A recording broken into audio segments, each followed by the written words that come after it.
انك انت العليم الحكيم رب اشرح لي صدري ويسر لي امري واحلل عقدة من لساني يفقهوا قولي. السلام عليكم ورحمه الله تعالى وبركاته.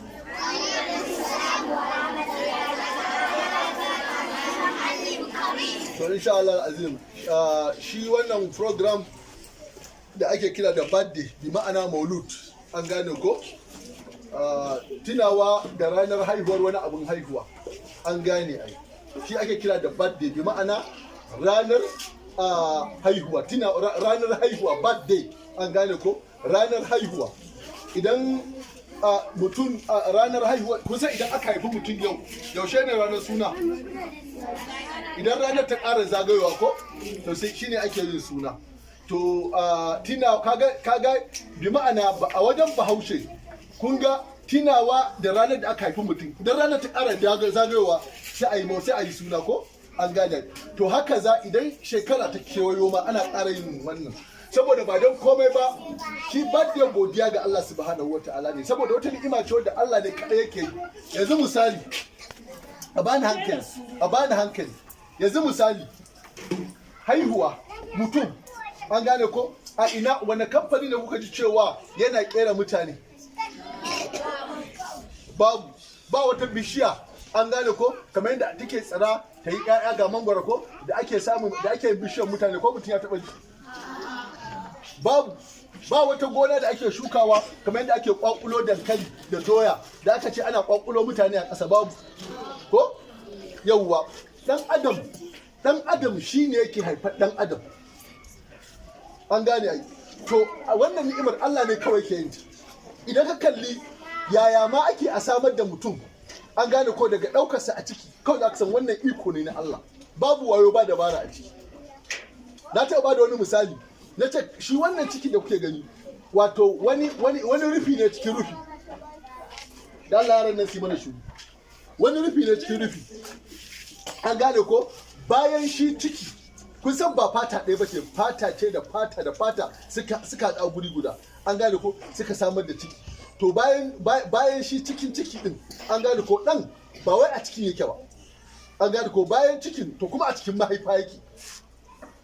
wani ma bayan mahaifar an gane ko wani ma a cikin riga yake an gane babu ta inda iskar wannan duniya take shiga gurin wanda yake cikin ciki har nake ba da misali nake cewa ka jarraba ka gani ka samu wani abu mai rai ko dan tsako ko wani ba cewa ne ayi ba ba na ce ayi bane an gane ko ka samu leda ka saka shi ka daure bakinta ka bashi awa ɗaya mu gani zai rayu ba zai rayu ba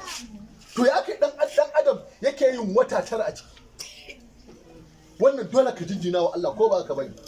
wannan iko ne na Allah to ta wannan hanyar Allah yake samar da mutum wannan yana nuna kawai ikon sa ne shi wannan hanyar ta sake shi kadai ba wani wanda yake bin wannan hanyar sai Allah subhanahu wataala an gane ai to yin ka mutum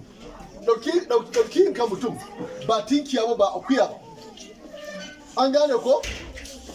Allah ya yi ka dan adam bayan Allah ya yi ka dan adam kuma Allah ta'ala zo ya yi ka musulmi wannan ni'ima ce kan ni'ima a saurara mana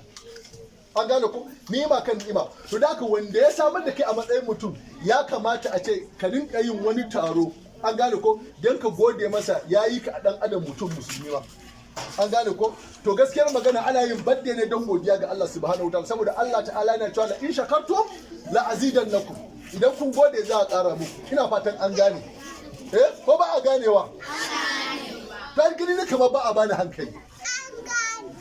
an gane ko to wannan shine manufar badda duk wanda ya samu dama ya rinka yin taron godewa Allah ta'ala bisa samar da shi dai an gane ko to Allah zai kara maka ni'imomin sa na farko zaka iya samun karin tsawon rayuwa zaka iya samun albarkar rayuwa zaka iya ƙara samun arziki an gane ko saboda da waɗannan abubuwan ake yin badda na farko sai ka yi amfani da lafiya ko sai ka yi amfani da kwanaki sai ka yi amfani da dukiya to duk waɗannan abubuwan idan kana godiya ga Allah dan samar da kai da yayi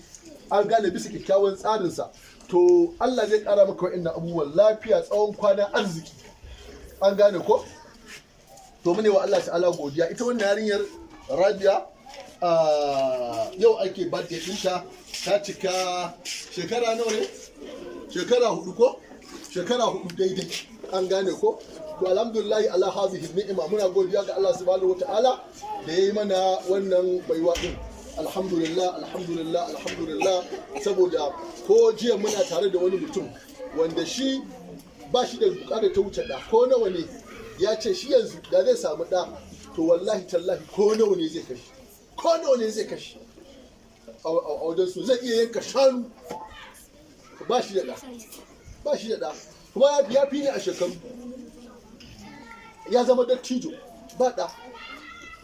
babban na kasunsa ba ma a san a aure shi saboda ba shi da baya haihuwa shi ne na kasunsa kawai yana da rufin asirinsa an gane ko ku da haka wanda Allah wannan ni'ima ce da in Allah bai maka ba mai maka ita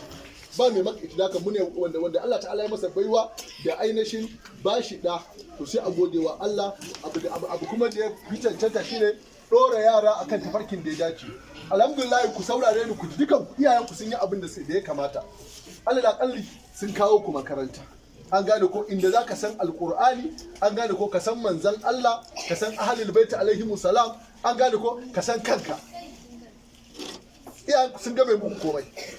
an gane ko mutum ya gode wa Allah ya gode wa iyayensa an gane ko to Allah ta'ala ya dace da mu Allah ta'ala ka ba mu ikon gudanar da rayuwar mu akan hanyar da ya dace